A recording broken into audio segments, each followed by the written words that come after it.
Hello guys, welcome back to Algots. So continuing with our series on interview questions, today we would be discussing this interesting question. So without wasting any time, let's start.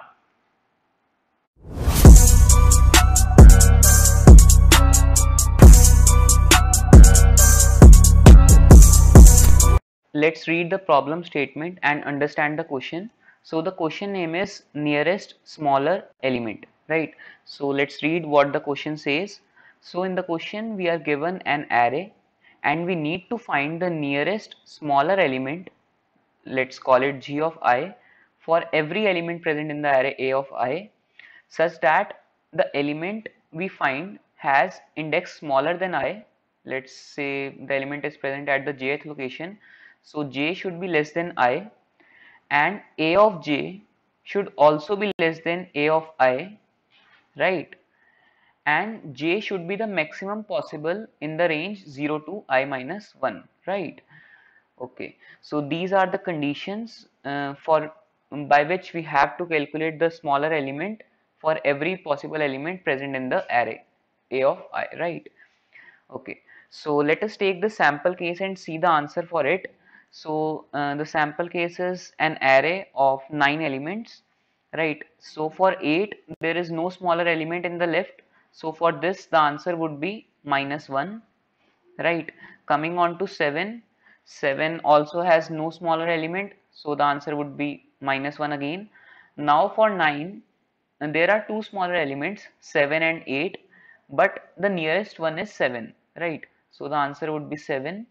For 5 there is no smaller element, so the answer would be -1. For 6 there is only one smaller element 5, so that would be the answer. Now coming on to 1, there is no smaller element again, so -1. Coming on to 2, there is only one smaller element which is 1, so that would be the answer. Coming on to 4, there are two smaller elements 1 and 2, but 2 is nearer to 4 because this distance is 1 and this distance is 2 units, so 2 would be the answer. And coming on to the last element which is 3, there are again two smaller elements 1 and 2, but again 2 is nearer, so 2 would be the answer, right? So this is the answer or the output array for the given sample case. Now let's think of a solution. So the brute force solution which hits our mind is that we can go on to check for every possible element behind it, right?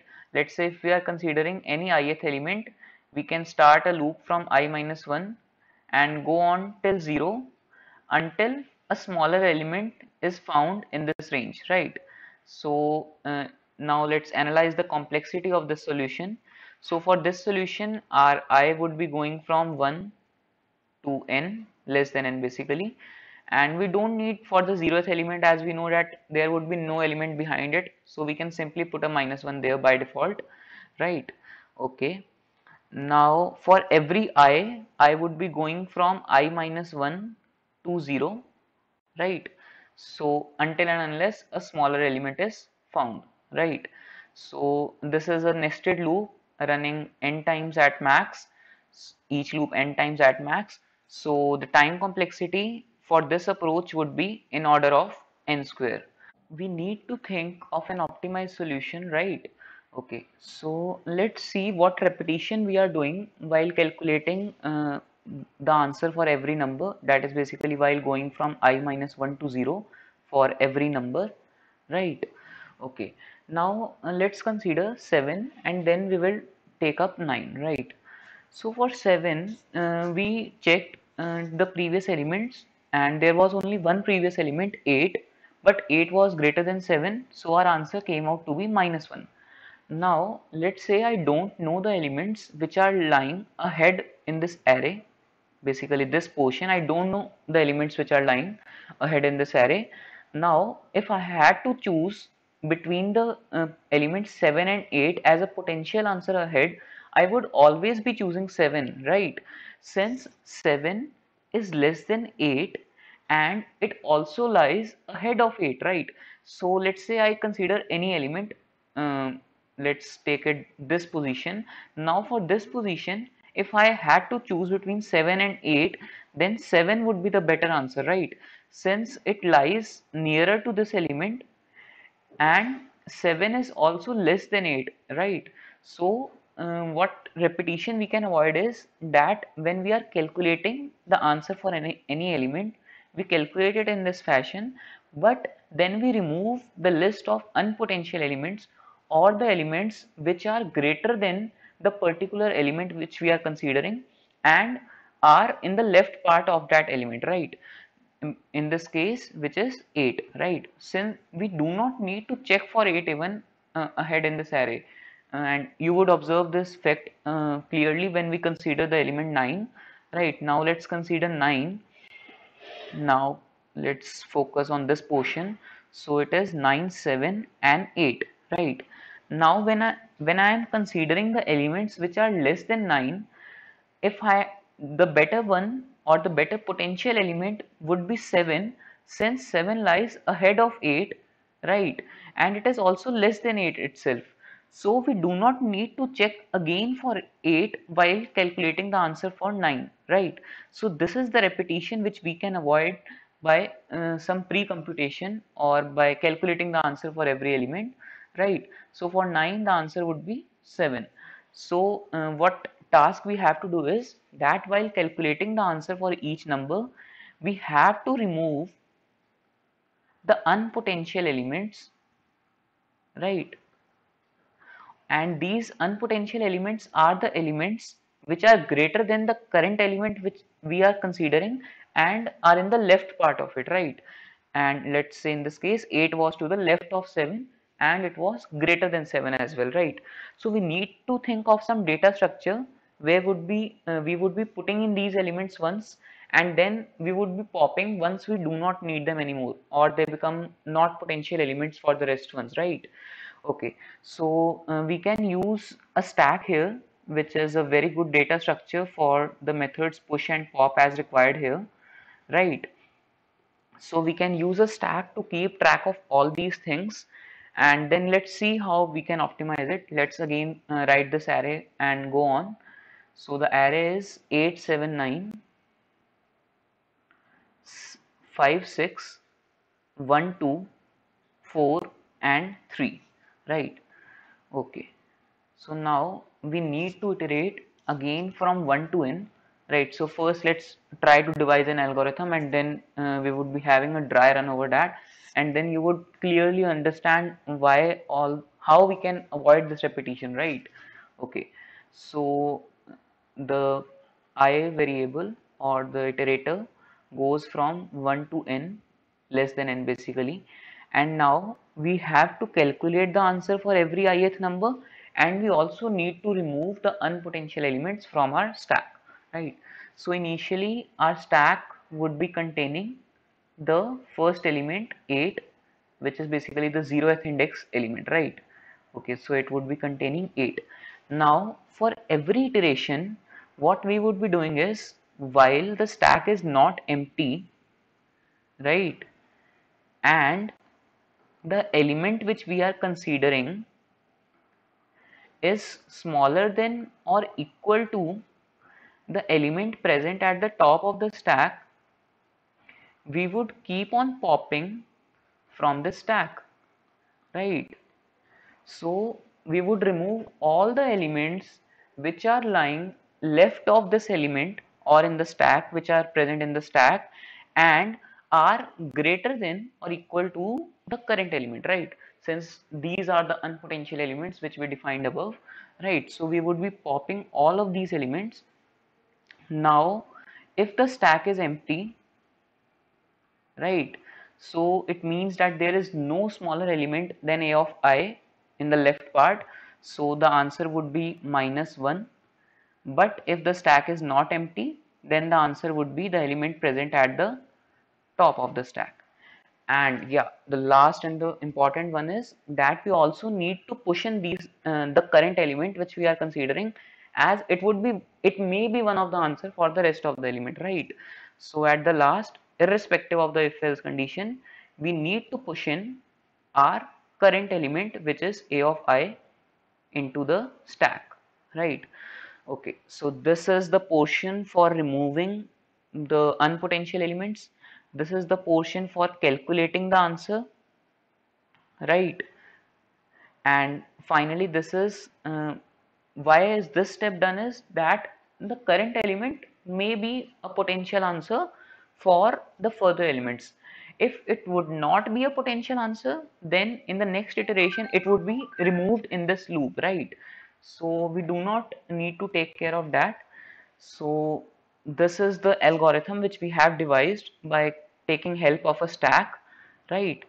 Okay, so now let's try to have a dry run, and then we would analyze the complexity of this solution or the algorithm, because now if you see it, you would be thinking of an O of n square solution, right? But it is O of n, and we would calculate it how it's O of n. So first let's have a dry run, and then we would analyze the time complexity, right? Okay. So initially we have a stack. Let's again draw it. So in the stack we have our element 8, right? Now our iterator I is present at 1, right? So now let's run this loop for the stack part. So it says that while the stack is not empty and the element present at first index is less than equal to the top element, we need to keep on popping. Right, so 7 is less than 8, so we would pop this element, right? So now the stack becomes empty and this loop terminates. Now for this stack is empty, so the answer would be -1, right? Okay, now we push in 7 into the stack, right? Okay, now coming to the next part, I becomes 2. So for this part we are at 9. Now again let's try this loop. So we need to again run this loop until the current element is less than equal to the elements present in the stack, right? So 9 is greater than 7, so this loop terminates at first. Now we would be in the else part since the stack is not empty, and the answer would be 7 itself, right? Okay, coming on to the next part, we push in 9 into the stack, right? Now coming our I goes to 3, right? So we are here. So for 5 all these elements are greater than 5, 7 and 9, so we remove both of these elements from the stack. Now since the stack is empty, so the answer would be -1. We would increment our I variable, and also we would push in 5 into the stack. Okay, coming on to the next part, 6. So basically now we need to pop the unpotential elements again, but there is no unpotential element, right? Since 5 is present and 5 is less than 6. So we terminate this loop, and again the stack is not empty. So our answer would be the top of the stack, which is 5 in this case. Sorry, 5. Yeah. Now we would push in 6 here, right? Okay, and our I jumps to 5 here, right? And now for 1, we have in the stack 5 and 6, and both of them are greater than 1, so they cannot be an answer for 1, so we would remove them, and now the stack becomes empty again, so the loop is terminated. And coming to the if else condition, the if condition would be executed and the answer comes out to be -1, right? Okay, and then we would push in 1 into the stack. Now coming on to 2, only 1 is present in the stack and 1 is less than 2, so 1 would be the answer, right? Okay, and now we would push in 2 into the stack, right? Okay, so now our I is upgraded to 7, so we are on the second last element. So for 4, we have in the stack 1 and 2 and both are smaller, so we would not be entering into this loop. Coming on to the if else condition, the else condition would be executed in this case since the stack is not empty, and the answer would be the top of the stack, which is 2, so we have 2 here, right? Okay, now coming on to the last element, and yeah, before that we would be pushing in this element. which is 4, right? Okay, now coming on to the last element, the index 8 element, and coming on to this, it is 3. So 3 is less than 4, so we would pop it. Now 3 is not less than 2, this loop will terminate. Coming to the if else part, now again the stack is not empty, so we would be entering here, and our answer would be the top of the stack, which is again 2, right? And yeah, we missed one thing, that the answer for our 0th index element would be -1, right? So our final answer becomes -1, -1, 7, -1, 5, -1, 1, 2 and 2, right? Let's check it from the answer above, and yeah, it's the same one which we calculated earlier. Okay, so this algorithm is giving us the correct answer. Now let us try to see the time complexity of this algorithm, right? Okay, so our I variable is running from 1 to n, or let's say it is running n times. Now let's see in every iteration of I how many operations we are doing, right? Since the time complexity would be the sum of operations or the sum of tasks which we are doing inside the loop, right? So now in all of these iterations, either an element is pushed into the stack once or it is popped out of the stack once, right? Let's consider any element, let's say 7. So here is 7. So 7 was pushed into the stack when we were considering 8, right? After 8, and once 5 came, it was popped out from the stack. So every element of the array in all these iterations is either once pushed into the stack and at max once it is popped from the stack. Even some elements are not popped, right? We are considering the worst case here. So every element is either pushed once and it is popped once, and it is happening under all of these, a sum total of all of these iterations of I, right? So for all the n elements, n times it is they are pushed, and at the worst case all the elements are popped, right? So the time complexity is in order of n plus n, or we can say order of 2n, and since removing this constant, so the time complexity of this solution is in order of n, right? Okay, so this is the time complexity of this solution. Now let's consider the space complexity as well, right? Okay, so for this, for returning the answer, we need to store the answer for each and every element in a vector, right? So we would be needing a vector of size n. Also, we would need a stack, and the stack may be filled with n elements at the maximum, or you can say n minus 1, right? So the stack also would require space in order of n, so the space complexity of this solution is in order of n as well, right? So the time and the space complexity both are in order of n only, right? So this is the algorithm and the optimized one which we have devised for this. So I hope you would have understood the approach. So do like and share the video, and if you have any doubts, you can join our Telegram group. The link is given in the description below. Thank you.